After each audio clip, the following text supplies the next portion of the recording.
नमस्कार. So 7 days मनी gym चॅलेंजच्या day 7 7व्या दिवसात मी प्रीती पवार तुमचं मनपूर्वक स्वागत करते. सो आपण हे 6 दिवसात शिकलो की काय अडथळे आहेत, काय आर्थिक अडथळे आहेत, काय बिलीफ्स आहेत आपले पैशांबद्दल, काय पॅटर्न्स आहेत. लहानपणापासून आपल्या फॅमिलीचे काय पॅटर्न्स बघितलेत, आपली फॅमिली कशा पद्धतीने पैसा मॅनेज करत आली आहे आणि कुठेतरी आपणही त्याच पद्धतीने मॅनेज करतोय का? ते इम्पॅक्ट आपल्यावरही झालेत का?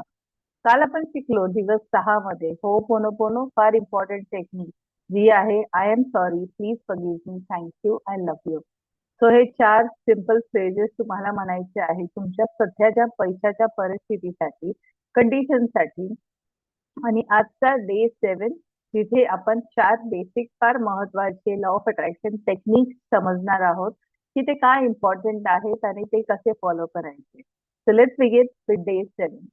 सो आजचा दिवस आहे समजून घेण्याचा फीलिंग. तो काय फीलिंग्स आहे तुमची मनाबद्दल. लॉ ऑफ अट्रॅक्शनचा सगळ्यात पहिला रूल आहे की फीलिंग. तुमची एकदा फीलिंग्स ऑब्झर्व करा की तुमची पैशाबद्दल काय फीलिंग आहे, तुम्ही कसे फील करता, लो फील करता, हाय फील करता, अभावाचं फीलिंग आहे की समृद्धीची फीलिंग आहे, काय फीलिंग आहे तुमची. तो लिहून घ्या. फर्स्ट फर्स्ट आहे फीलिंग, एफ एफ लिहून घ्या, एफ फॉर फीलिंग. सेकंड आहे थॉट, काय विचार आहेत तुमचे पैशाबद्दल, काय विचार आहेत, तो थॉट. सेकंड आहे टी फॉर थॉट.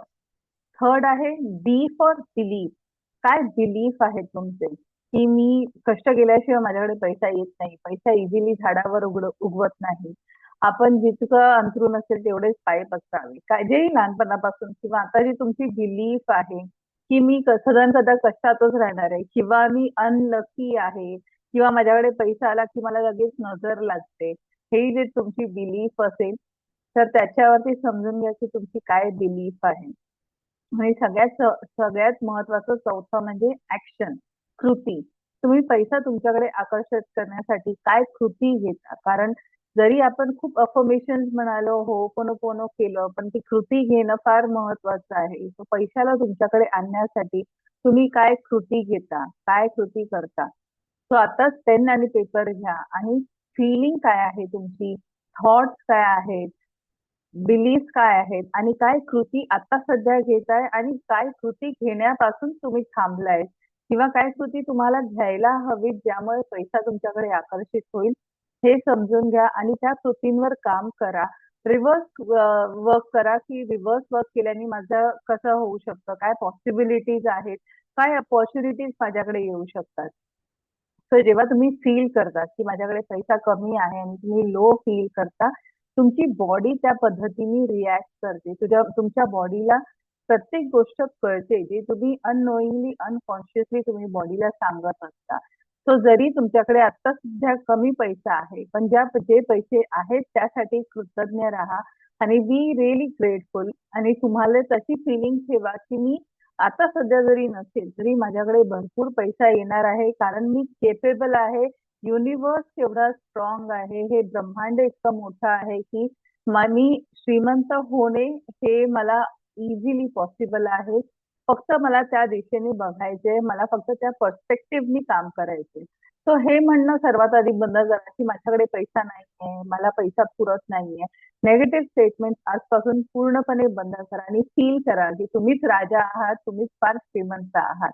तुमचे विचारही त्या पद्धतीने बनवा की आता नसेल पण माझ्याकडे पैसा येणार आहे कारण मी तेवढा स्ट्रॉंग आहे, माझा स्वतःवर तेवढा विश्वास आहे की मी हे अचीव करू शकतो. तुमचे जे बिलीफ्स आहेत ते चेंज करा. टोटली वेगळे बिलीफ म्हणा की पैसा कमवणं फार इझी आहे. दिवसाचे 2 तास मेहनत करून सुद्धा मी पैसा कमवू शकतो, मी कमवतो. आणि जो पैसा येतो त्यातला खूप ग्रेटफुल राहा, थँकफुल राहा. आणि कृती घेणं फार महत्वाचं आहे. पैसे न कमवणे हे एक्सेप्टेबलच नाहीये. हे स्वतःला तुम्ही सांगा की काही पैसे कमवणे, न कमवणे इज नॉट एक्सेप्टेबल. काहीही करा तुम्ही. एक छोटासा चहाची गाडी गाडी टाका किंवा आणखीन काय करू शकता. समजून घ्या की तुम्ही काय करू शकता. जर तुम्ही ऑफिसला आहात, जॉब करताय, तर ह्याच्यातूनच मी आणखीन काय दुसरं करू शकतो किंवा मी काही इन्व्हेस्टमेंट केल्या पाहिजेत का?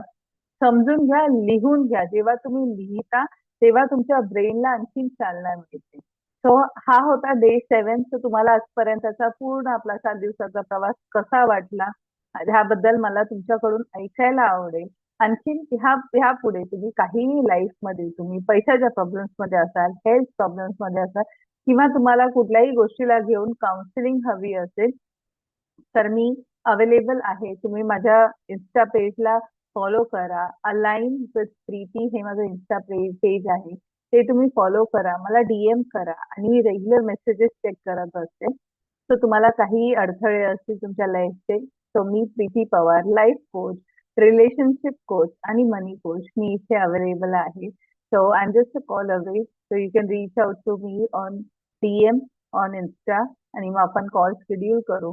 आपण one on one counselling schedule करू आणि जेही अडथळे आहेत तुमच्या आयुष्यातले रिलेशनशिपला असतील किंवा काहीही असतील ते आपण सॉल्व्ह करू. थँक्यू सो मच आणि आतापर्यंत माझ्याशी जोडून राहण्यासाठी खूप खूप आभार. थँक्यू.